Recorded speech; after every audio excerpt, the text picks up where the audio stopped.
Jadi Yesus mengajar kita hari ini. Kita lagi menanti masa penantian kedatangan Tuhan, bukan sebagai juru selamat. Ya. Cukup sudah kita seremoni-seremoni, bolehlah hanya meraya ingatkan.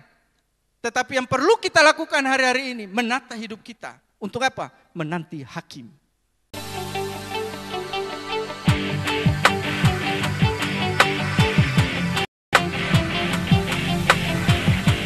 Jumpa lagi dalam sukacita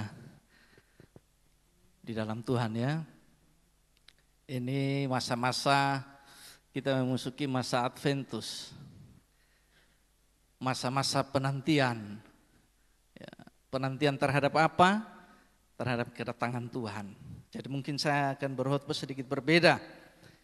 Mungkin orang berkhotbah di masa-masa minggu-minggu ini tentang kedatangan Yesus sebagai juru selamat. Ya. Nah, bagi saya, kita ada di masa-masa penantian kedatangan Yesus bukan lagi sebagai juru selamat. Kenapa? Karena dia sudah juru selamat kita, amin. Tapi kita menanti kedatangan hakim yang adil. Ya. Hakim atas apa? Atas kita semua. Ya. Atas kita semua yang memanggil namanya Tuhan dan juru selamat.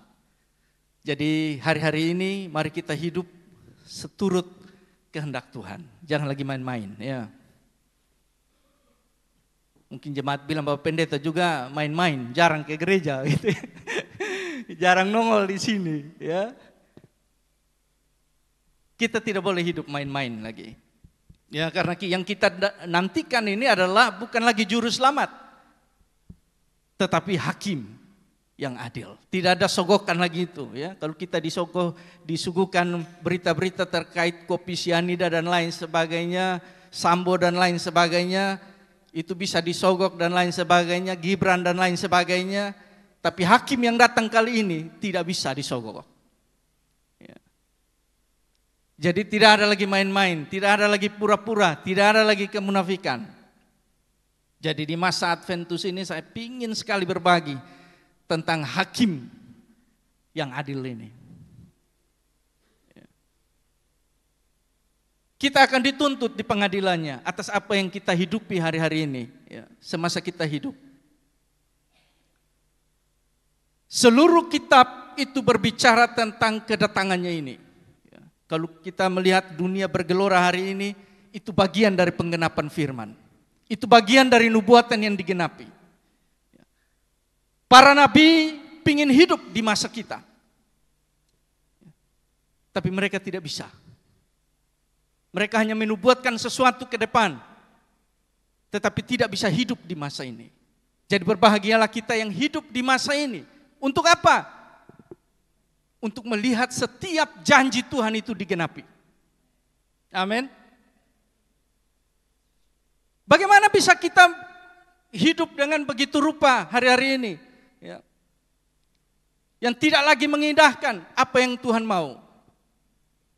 Saya ingin berbagi cerita saja. Ya.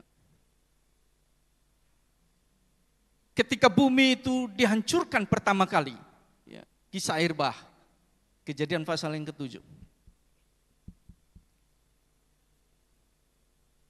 Itu hampir 1000 tahun Tuhan sudah kasih ingat. Sebelum dia datang untuk menghancurkan bumi dengan air bah, hampir 1000 tahun dia sudah bicara. Dia bicara kepada siapa? Kepada Henokh. Mari kita lihat. Kejadian pasal yang ke-5.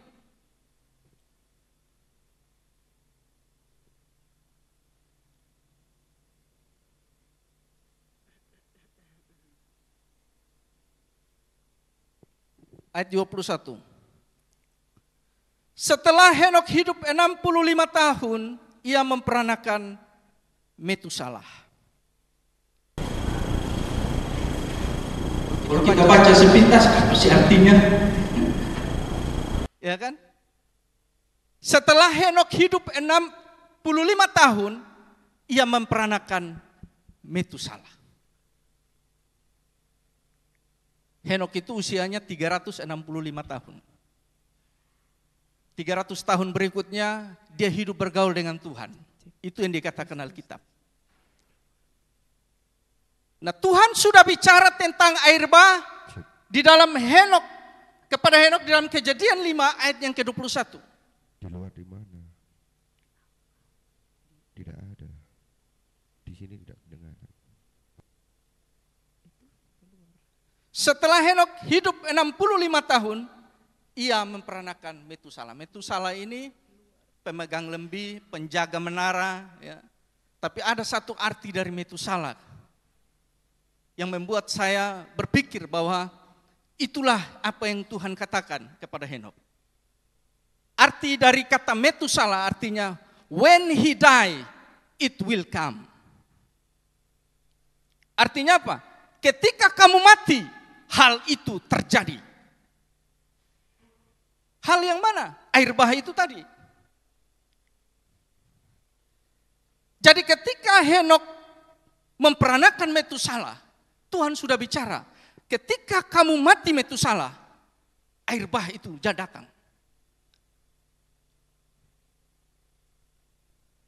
Jadi itu usia Henok 65 tahun. Ketika dia beri nama Metusala, Henok pun bertobat. Dan Alkitab katakan 300 tahun berikut, dia hidup bergaul dengan Allah. Kenapa? Karena Tuhan sudah bilang, kalau anak ini mati, maka bumi ini akan dihancurkan. Mari kita hitung usianya.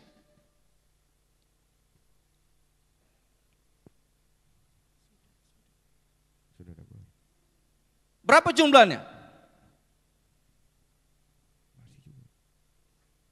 Ayo, ada kalkulator di HP itu. Berapa? 900? Usia Metusala berapa? Ayat 27, Kejadian 5. Jadi Metusala mencapai umur 969 tahun. Lalu ia mati. Saudara lihat? Jadi Tuhan sudah bicara kepada Henok 969 tahun yang lalu terkait air bah. Makanya ketika Henok tahu anaknya ini harus diberi nama Metusala, dia bertobat hari itu juga.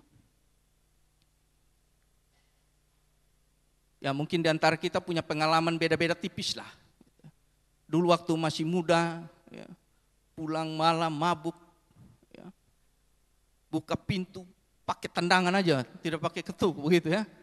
Tapi setelah punya anak berubah hidupnya.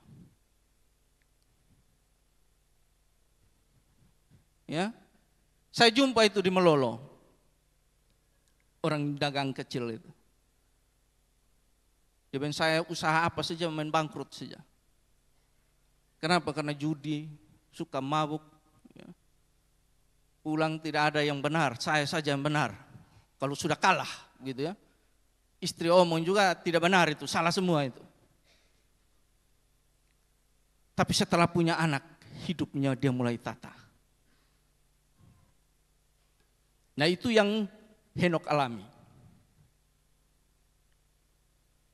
Jadi Tuhan sudah kasih tahu Henok tentang perkara besar akan penghancuran bumi. Bagaimana Tuhan cerita pada orang-orang ini?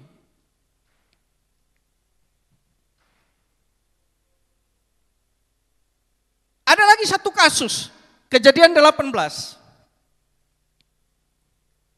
Kita tahulah kasus ini, terkait Sodom dan Gomora. Di mana kota itu kayak kota kita sekarang, mungkin lebih jahat lah. Dia jangan tak salah lihat laki-laki baik sedikit, bibir ping-ping begitu, habis. Ya. Kota Sodom Gomora ini laki-laki cinta laki-laki. Gitu. Perempuan cinta perempuan. Di Waingapus ini juga sudah ada komunitasnya itu malah.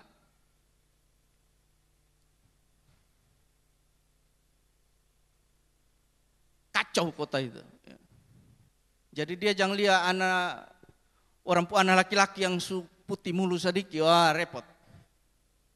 Jadi kalau ada anak laki-laki yang ganteng, papa mama jaga baik-baik. Jangankan anak, orang tua juga, suami istri. Jadi kalau istri bikin sakit hati suami, hati-hati. Itu akan bisa berbahaya ketika ada laki-laki lain yang menghapus air matanya. Ya toh? Repot itu. Di yang hapus ini sudah ada. Ya, saya tidak usah omong, ada. Tapi orang-orang yang begini jarang terjangkau. Karena pendeta itu dekat mereka aja bilang najis. Gitu. Ya. Jijik. Padahal mereka ini harus dicari. Tuhan bilang 1 ekor hilang harus cari. Ya. Percakapan Bapak Gembala dengan Mama Abi gitu ya. Mama Abi protes, ini domba tersesat ini. Saya juga yang tersesat ini baca begitu. Ya. Luar biasa. Jadi kita harus saling mengingatkan, hidup hari ini tidak baik, saudara. Hidup hari ini semau kita saja. Jadi satu dengan yang satu harus saling mengingatkan. Terima tidak terima harus kasih tahu. Kenapa? Karena kita bukan lagi menanti juru selamat, tapi hakim yang adil. Henok itu tidak main-main. Ketika dikasih tahu penghancuran bumi, bertobat langsung itu. Siapa yang hidup bergaul dengan Allah 300 tahun? Kita mungkin bergaul dengan Allah 2 jam saja di gereja. Ya, di rumah sudah tidak bergaul lagi. Tapi Henok 300 tahun. Upah dari 300 tahun bergaul karib dengan Allah. Dia diangkat hidup-hidup, saudara. Henok itu tidak mengalami kematian. Saya ini lagi belajar cari literatur referensi tentang Henok ini. Kenapa sampai seperti itu? Cara gaulnya seperti apa sih begitu? Sampai kematian pun tidak berani mendekat, saudara. Kalau Paulus malah nantang, hai maut, di manakah sengatmu? Ya toh? Tapi kalau Henok, dia tidak tantang, tapi maut tidak berani dekat. Ini manusia-manusia saya pikir, waduh, ngeri. Yang kedua itu Sodom dan Gomora. Ayat 17 dari Kejadian pasal 18. Berpikirlah Tuhan, apakah aku akan menyembunyikan kepada Abraham apa yang hendak kulakukan ini? Tuhan mau kasih hancur itu kota. Dengan apa? Api. Tadi bumi itu dengan air, sekarang dengan api. Tapi Tuhan bilang apa? Dia pikir lagi. Apakah aku harus menyembunyikan hal ini terhadap Abraham? Kenapa? Abraham bergaul dengan Tuhan.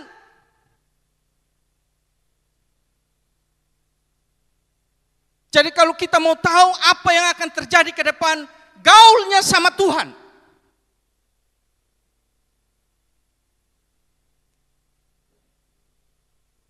Kenapa? Karena dia akan kasih tahu kita. Tuhan itu tidak apa ya? Tidak menyembunyikan hal yang kecil. Tadi lagu itu katakan ya. Dia setia. Kalau dia sudah jadi juru selamat kita, apa sih yang dia tidak kasih tahu? Mazmur 25 ayat 14. Satu orang bantu saya baca. Kenapa sampai Tuhan mau cerita sama kita?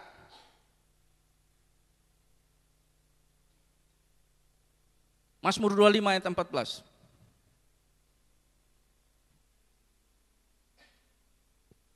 Tuhan bergaul karib dengan orang yang takut akan Dia, dan perjanjiannya diberitahukannya kepada mereka. Keren tidak ini orang? Apa sih yang ada rahasia sama Tuhan? Tidak ada. Tapi satu saja dia minta, bergaul dengan dia. Rahasianya dia ceritakan.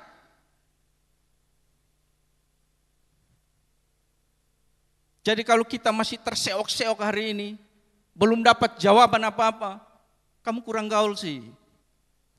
Ya toh? Gaulnya sama Tuhan. Dia cerita. Sampai Abraham saja Tuhan berpikir. Alkitab yang ngomong. Sampai Allah berpikir, kenapa saya harus sembunyi ini barang? Sehingga ada tawar-menawar antara Abraham dengan Allah. Kalau 50 orang Tuhan, apakah engkau akan hancurkan kota itu? Oh tidak. Kalau ada 50 saya tidak. Kalau 40 bagaimana? Tawar sampai harga. Kayak kita tawar barang di pasar itu sama Tuhan. Coba bayangkan itu. Mama-mama supikur sayur dari Lambanapu sana, tawarnya sampai harga dasar. Gitu ya. Coba Tuhan mana yang bisa tawar sampai segitu? Kalau bukan Allah kita, Allah yang hebat, amin. Allah yang menghargai kita. Allah yang mau mati bagi kita. Jadi kalau dia sudah mau mati bagi kita, apa sih yang dia tidak terbuka sama kita?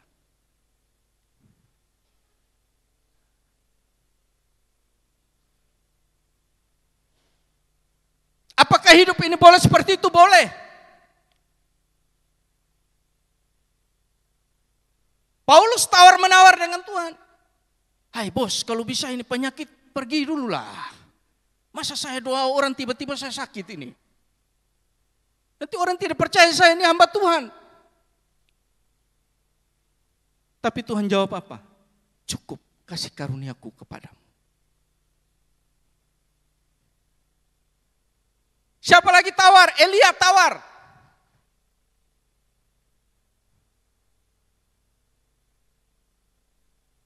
Nabi-nabi besar saja nawar gitu loh. Kok kamu gengsi? Ya. Datang satu kali sama Tuhan, jangan langsung putus asa. Dia tidak jawab doamu, jangan langsung bilang, ini Tuhan tidak benar ini.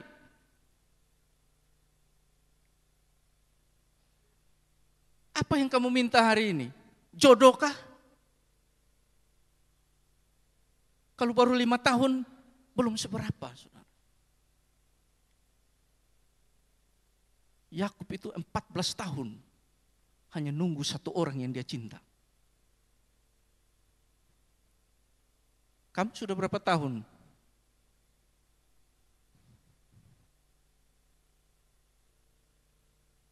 Dikasih orang lain dia tidak mau, tunggu, tambah 7 tahun. Tunggu satu orang yang dia cinta, dia kerja apa? Gembala. Kambing domba.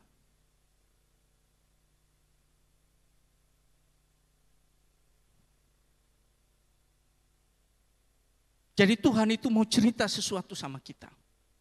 Tapi kitanya yang tidak mau bergaul dengan dia. Mazmur katakan, dia akan cerita itu bagi orang yang bergaul karib dengan dia. Makanya dalam Yohanes 15 dikatakan di sana,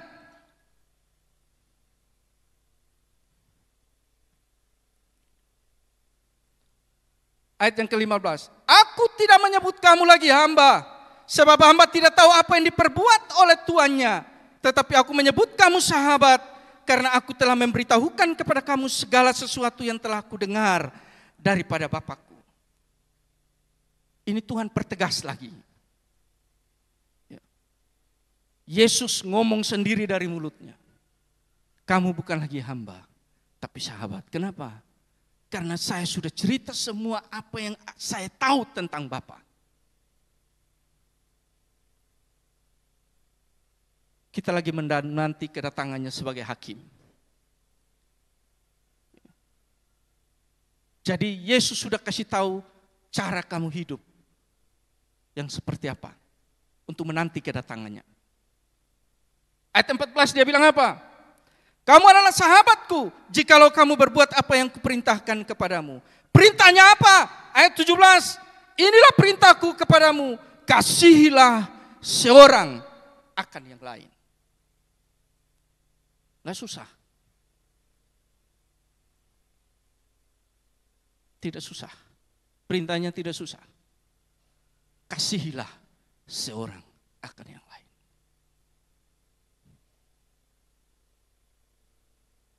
Kalau kita saling mengasihi, tidak ada rahasia.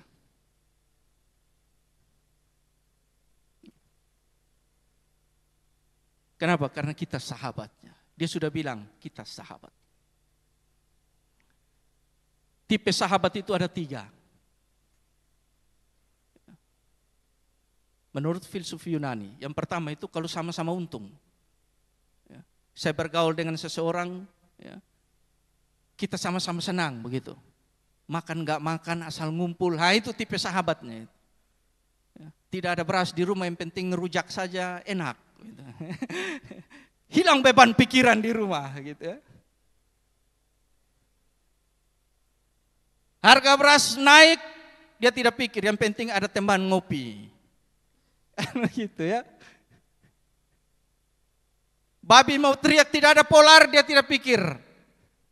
Yang penting ada pisang goreng di situ. Ini sahabat tipe pertama. Sahabat tipe kedua itu kalau bersahabat hanya mau untung diri sendiri.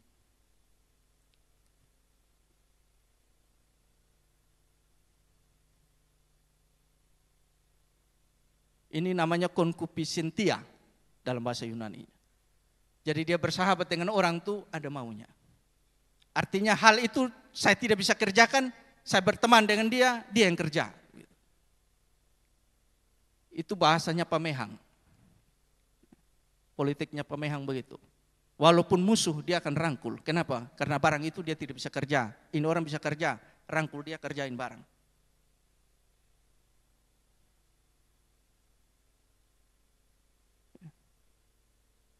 Itu namanya konkupiscentia.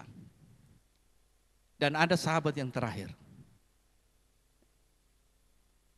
Itu yang dikatakan dalam Amsal. Lebih karib dari saudara kandung.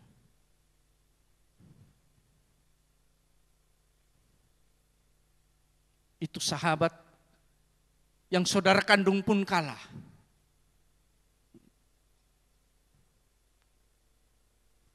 Saudara kandung kita punya aib, dia bisa cerita orang lain. Tapi kalau sahabat yang model satu ini, rela berkorban. Itulah yang Yesus ambil.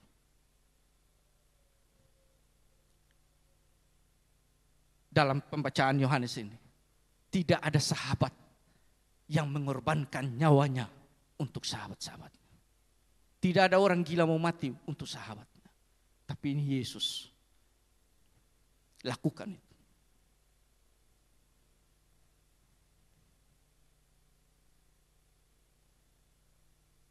Jadi kalau kita bergaul karib dengan Tuhan, ingat tidak ada rahasia. Kadang sahabat juga begitu, kalau sudah terlalu akrab, tidak ada rahasia lagi. Tapi ingat, sahabat di dunia ini mengecewakan. Sebesti apapun dia.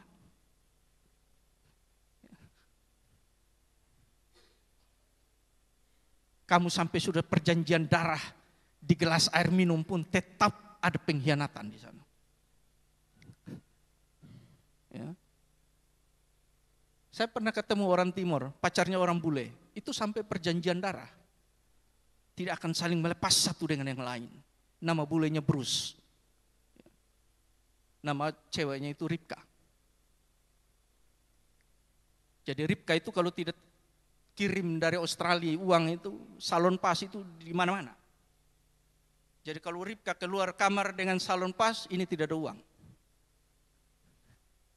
Tapi kalau sudah tidak ada salon pas, berarti Bruce sudah kirim uang ini. Jadi mama di rumah, papa lihat kalau sudah tempel-tempel salon pas tuh tidak ada uang itu. Ya. Kadang ibu-ibu, mama-mama ini tidak perlu berkata-kata. Ya. Dari sikap saya mereka sudah, kita harus paham sebenarnya. Makanya Bapak-bapak itu jangan hanya bicara bahasa kasih, ya.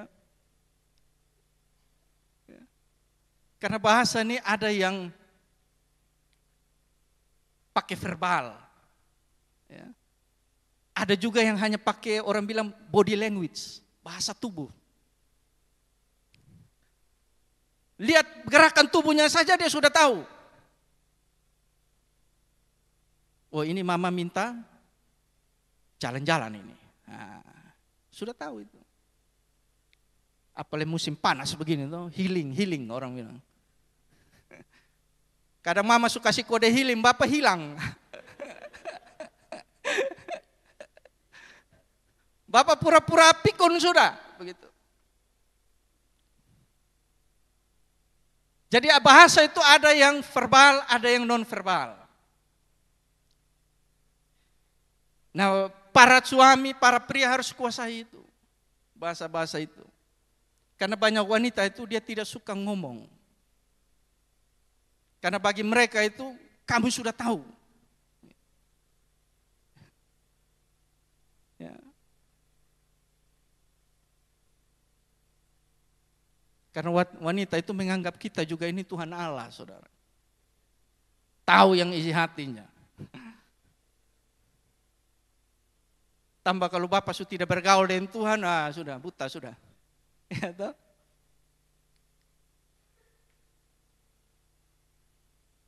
Jadi Yesus mengajar kita hari ini.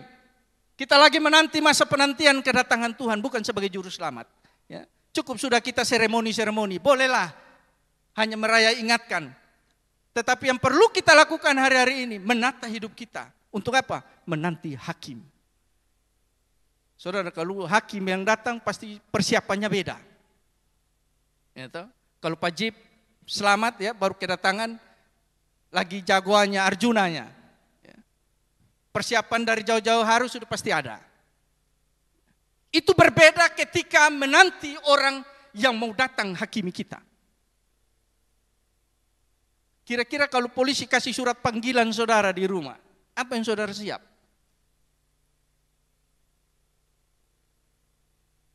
Ketakutan pasti saudara ya. Ini panggil apa lagi begitu? Terus hakim kasih surat saudara. Ingat jam sekian ke pengadilan. Saudara pasti ketakutan. Doa puasa. Pokoknya tidak mau diganggu orang. Fokus. Ya toh?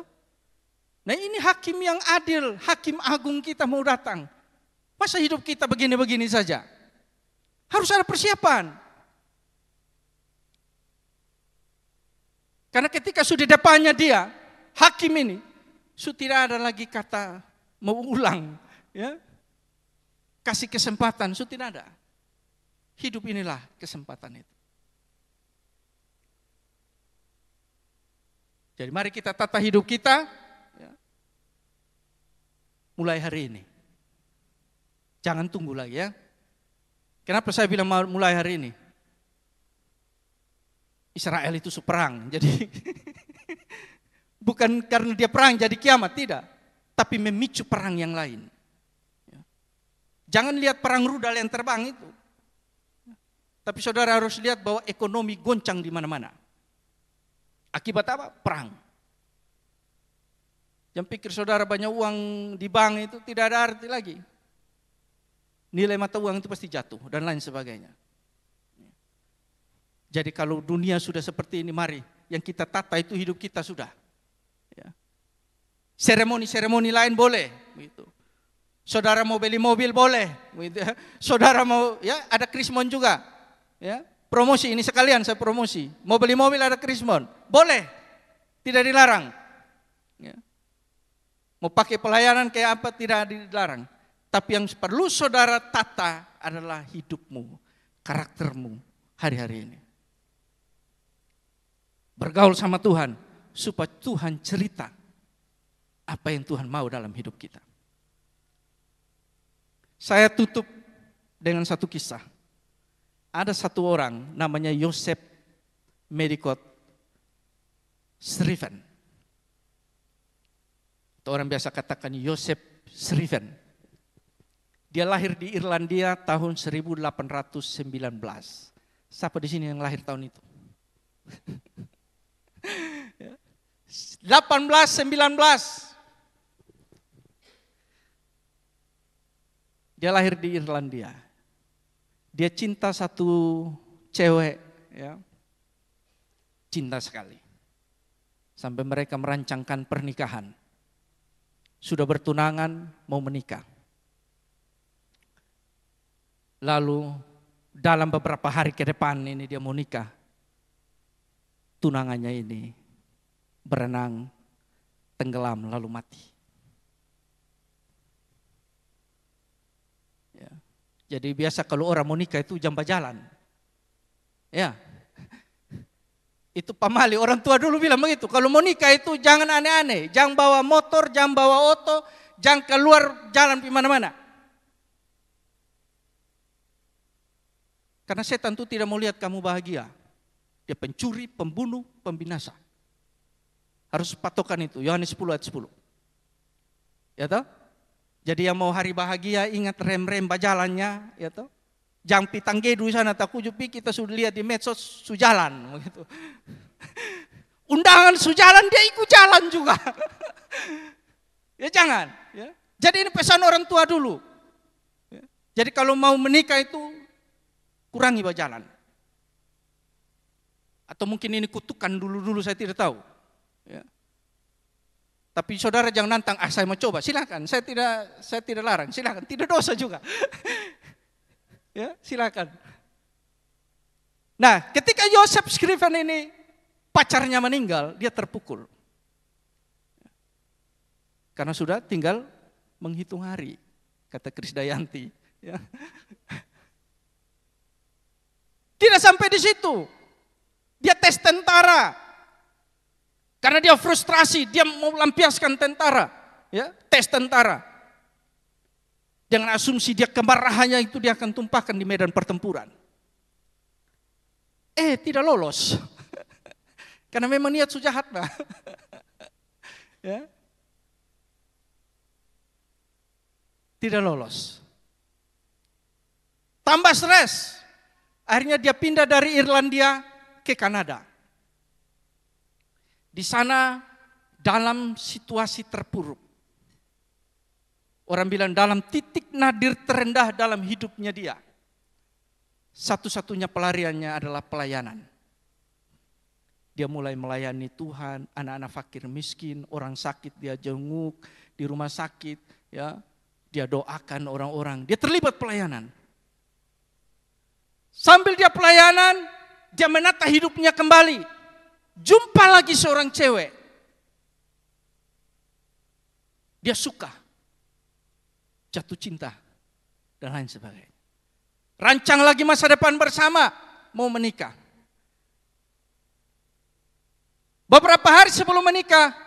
Ceweknya sakit. Lalu meninggal. Apes ya hidupnya ya.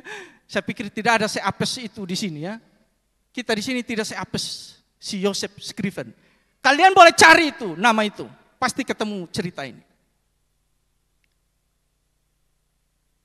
Dia tambah stres, dia introspeksi diri. Salah apa saya ini Tuhan? Dia tanya semua orang, termasuk rumput yang bergoyang. Ya toh?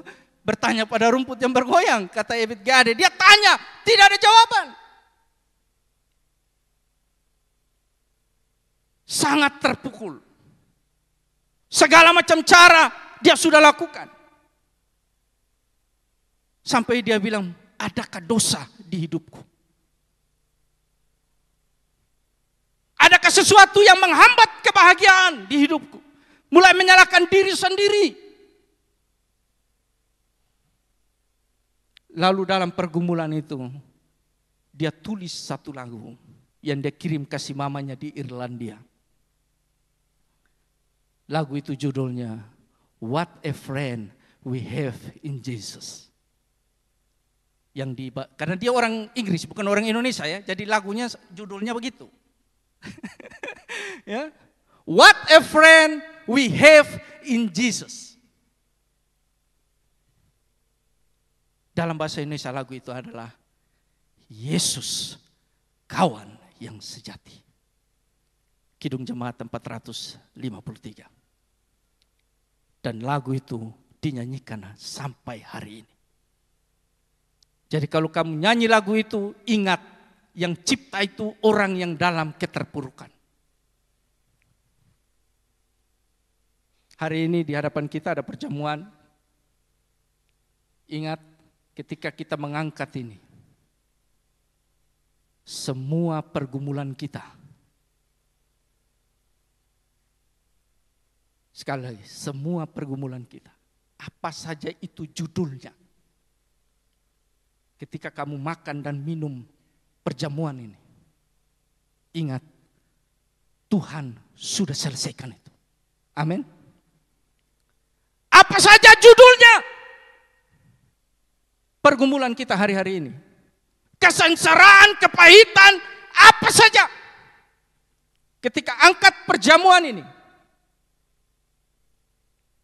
angkat tinggi, saudara proklamasi sudah selesai. Lalu saudara makan dan minum. Pulang saudara akan lihat mujizat. Amin. Amin. Pulang ketika ambil dan lakukan yang seperti saya bilang. Sudah selesai. Mujizat menyertai. Mari kita tunduk kepala.